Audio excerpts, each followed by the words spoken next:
Like, am I supposed to be single? Like, what happens now? It feels like you're starting over. He was the first person I loved, all of the things. And so then fast forward to a few different relationships. And then this time in my 20s, as I went through nursing school, started working in the hospital where I wasn't really in like a serious relationship or whatever. And it was interesting because in the time, like in that moment, I really was like, I desired to get married. I wanted to be a mom and have kids. I was watching other people in my life. I was like darn near close to 27 dresses where I was like a bridesmaid in a bunch of people's weddings. And I loved it. I was genuinely happy for them. I wasn't envious in like anything, but just kind of an admiration for something that I ultimately wanted. But it was that kind of time of like, how much do I balance pursuing what you want or expectantly waiting for it?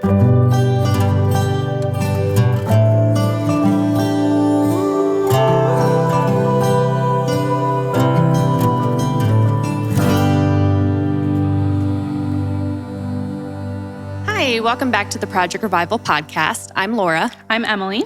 And we are going to dive a little deeper today into relationships. We talked last week about kind of my relationship with my husband. We met when we were 16, got married at 21, had a date for the fun 4.5 years and figure out how to do life. But wanted to hear a little bit about Emily's story because we had different stories. I met Chase at 16 and dated for a long time. And you had a couple of serious relationships before you met Jared, but there was a gap there where you went through just a phase of being single and focusing on ministry. And I have to say, I 100% admired that time because obviously I really never had a chance to be single. I'm like, we've been together for 16 years. It's almost half my life now. So, but I've always admired that time where I saw you instead of, people are in relationships all around you getting married and you 100% just like stayed true to who you are in Christ and you dug deeper into your relationship as opposed to getting upset about that. But that doesn't mean it wasn't still challenging. So right. And I think that's what, just when I reflect back on that, it's hard because, and this is true not just of dating, but like so many times the season that you're sitting in that season and instead of appreciating it or learning from it, even if it's hard, or just kind of like wondering what God's trying to teach you, you're just looking forward to the next season. You're looking at somebody else in your life. You're looking at like what's next. And then later you reflect back and you realize like, wow, there was either a sweet time in that or something that I did learn.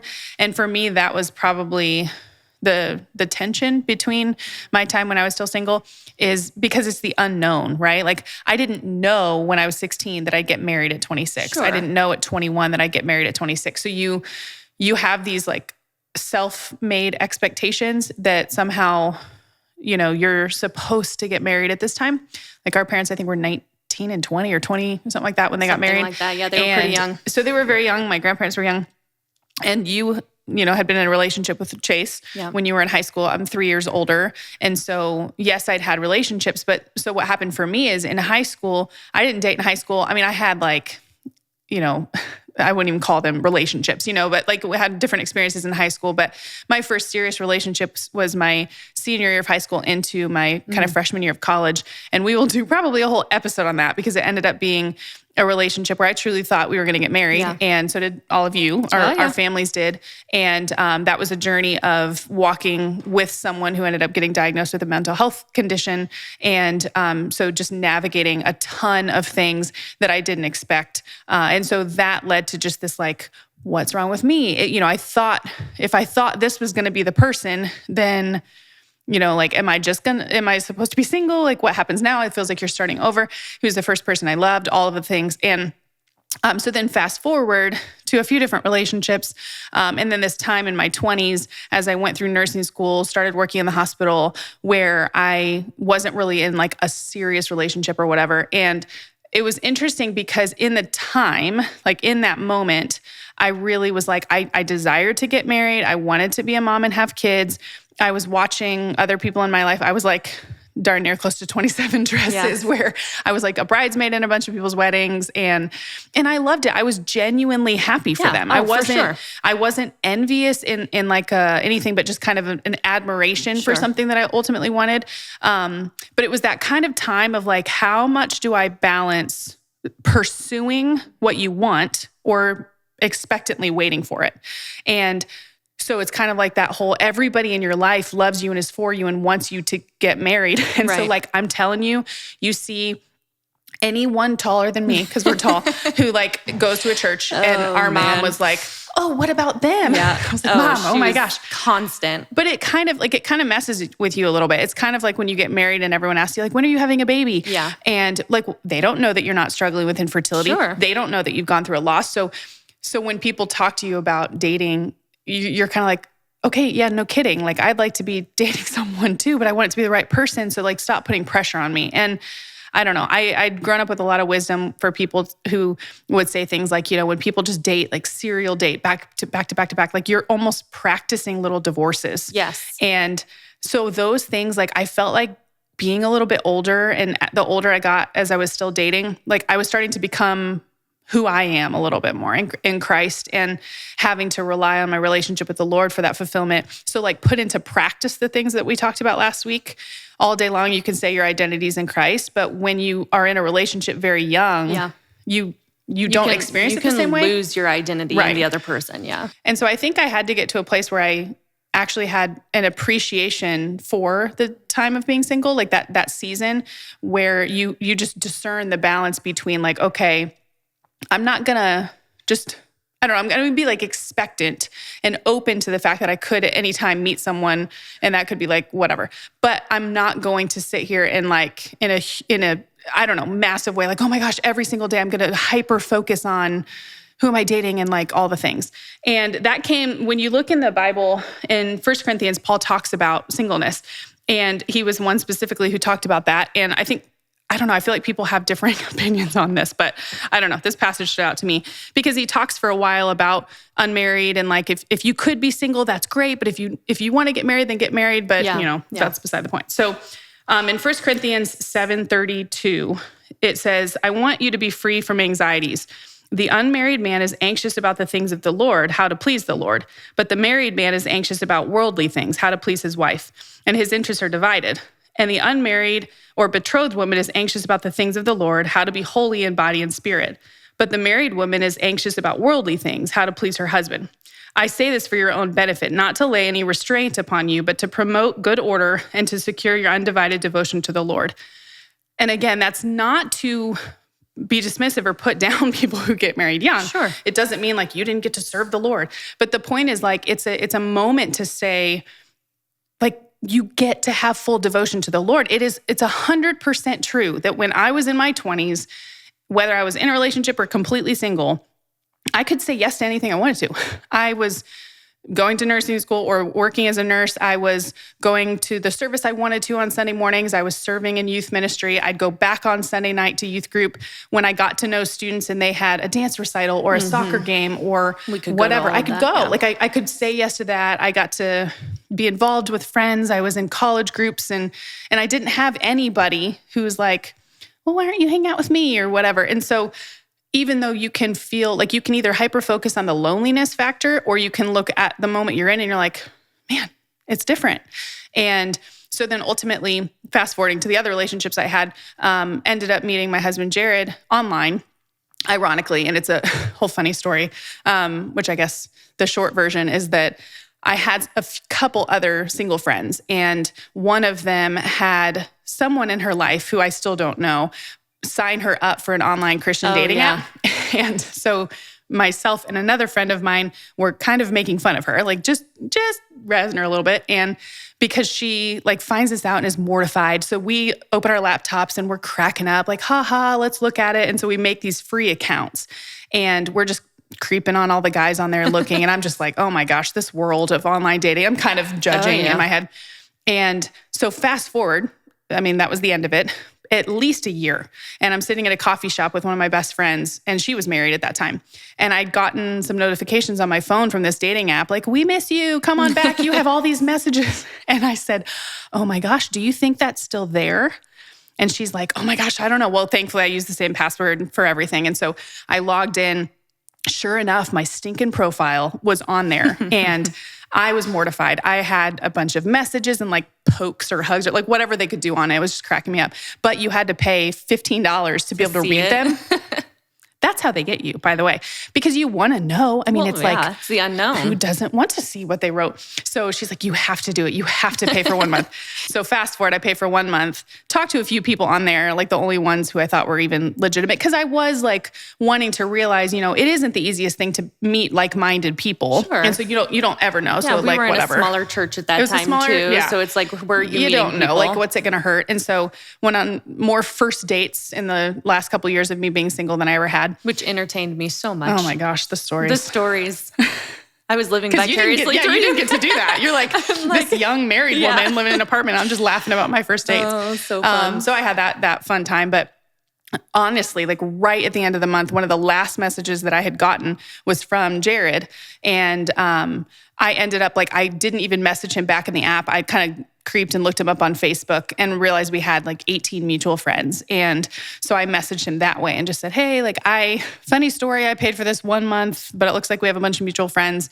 And he was in his early 30s. I was 25.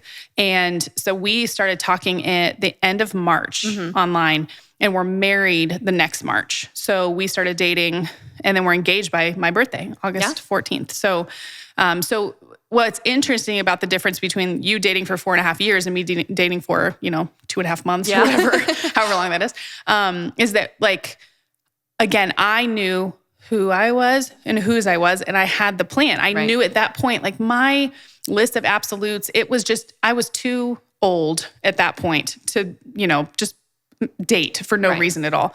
And so to me, like you could go in a little bit more uninhibited to a first date because you're just like, I'm just over it. Yeah. I don't care. I'm happy. I'm content. I'm single. If it's not you, then I get to do all these other things instead of, oh my gosh, I need it to be someone. Yeah. Like it. Well, you're not fulfilling a void that was there, like that void you filled with God first. Right. And so to me, I was kind of like, all right, show me who you are. Like, and so it was much more intentional at that time. Like right off the bat, it's like, okay, who are you? I know who I am. We've lived a long time single. And so you're kind of, in some ways, like you have your own issues of like, you're set in your ways a little bit and all that stuff is a little different. But that's like how we just knew, and we just wanted to spend time together and we enjoyed each other's company, and I could be myself and he could be himself together. And so our families got along. I found out our parents had the same anniversary, which is cool. His parents have been married forever. And so that's just, I think I had always said that, and I'd heard other people say it where it was like, you're just going to know, and I think for some people that's not necessarily the path, like you might have a little bit more of a journey. For me, after time and those different experiences, I think the biggest takeaway is like, I had practiced what we're saying. Like I truly knew who I was at that point. There was zero compromise because I had like, there was, I don't know, there was weight in what I was doing. Like there were other people outside of myself who would be impacted if I made a bad choice. Sure. So like if I compromised at that point, I'd leveraged more because I, in my singleness and my devotion to the Lord, was serving and leading and like teaching and discipling and ministering to other people who, if I was telling them one thing and living out another, I knew it wasn't just going to hurt me, it was going to hurt them. Yeah. And that's what's so crucial. Like, don't just sit there idly if you're single. If you can find a way to be content in the season that you're in, serving the Lord, like he's going to meet you where you are. And then I wasn't like, oh my gosh, I need Jared to fulfill me in all these ways. He got to just kind of join my life, you know? Well, and it's funny because like you would come back from those dates and I would just say yay or nay. And immediately you would be like, no. And you'd tell me the stories and we'd chat about them and we'd joke about them. But at the end of the day, it was like, no, like I know exactly, you had this almost image of who God had planned for you. And very quickly were able to tell, no, this is not the right person. But when you went on your first date with Jared, I remember you showed me pictures and everything. And I was like, oh, wait, she's showing me what he looks like. Like she must actually be serious. I'm like, you're still talking to him?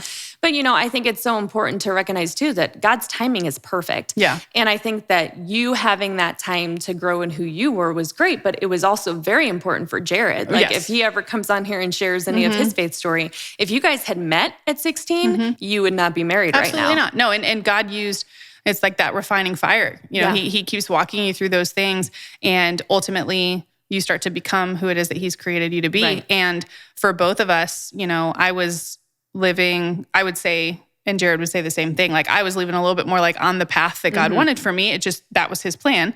But for Jared, he needed that time. Yeah. It was God refining him through a lot of his life experiences. And he is not, like his background is not the kind of background that people would have thought I would be with, And but that he just shows is now. Exactly. Like who he is now is not who he was. Completely different. And I mean, you're talking about someone who was also serving in ministry full time. He was, leading worship at the church. And that's someone that we all knew that you needed in particular because you were so involved in ministry. And I think that that's why, like you were saying, if you had just picked anybody and settled and said, oh, I've been single for long enough, I want to have kids, you would have compromised on what God had for you. Yeah, exactly. If you were so busy focusing on what you wanted and filling that void, you would have missed God's best. Yeah, exactly. Yes, Jared, you're God's best. So yeah, that's my story. And I think hopefully the encouragement just in practicality for us sharing our stories is that when we say to understand who you are and whose you are and like to set that plan, we mean it from the perspective of our own experiences. Like we've seen it work. We've seen God redeem himself in situations for us personally and our spouses and just how he's walked alongside us throughout that whole journey. And so I think, next week we're going to jump into a little bit more practical, like the dating part itself and the difference between us choosing kind of God's way and in your experience, you and Chase really making the same choice. And then for me and Jared, me having made that choice, him like taking a little bit of a different path, but ultimately us deciding to honor the Lord in both of our relationships and what that practically looks like. Not being perfect, but just truly how it worked for us, what worked well, and what we plan to tell our own kids and what we've shared in youth ministry. Yeah, it's like what we did wrong, what we did right, what we wish we had done differently. I mean, there's so many different things that you can learn from. The why behind it, like the why behind it. I mean, it truly is. It's the same idea as like you can read that passage about singleness and be offended. Yeah. Like, oh, well, that's Paul. He wasn't going to get married or whatever. But I can look at it now through the lens of a God who loves me and see that he wasn't trying to keep me from something. Right. He was preparing me for something. Yeah. And in that time, I didn't miss out on anything. I actually had more. Right. And like, correct me if I'm wrong, you look back on that time with gratitude, not absolutely. With like, oh man, that was a hard time. Like, no, you really enjoyed that time. I remember times where I was like, woe is me. You know, I'm so alone. And I'm like the fifth wheel or the ninth wheel. Like I would literally always, that was my life. All my friends were married. I always felt guilty. Yeah. I'm like, hey. I just owned it. I was like, whatever, whatever. It's fun. And I mean, I was the brunt of a lot of jokes about, who I would date or could date or whatever. And, not for me. Never my own family. They would never do that to me. No, I was kind all the time. Oh my word. Well, we're looking forward to continuing the conversation to dive into a little bit more of the fun stuff. We'll get into the practical side of things and give you as much advice as humanly possible. Yeah. But we want to hear from you. And so if you have thoughts or you listen to this and have some specific question or there's some like nuance to what we were saying that would be helpful for us to address, we want to address those things. And so reach out to us on any of the platforms with questions. We look at those things, comment, like, follow, subscribe, all the things. Our kids say subscribe to our channels. Can I hit the like button, Mom? And we just appreciate it because then you get a notification when another episode comes out.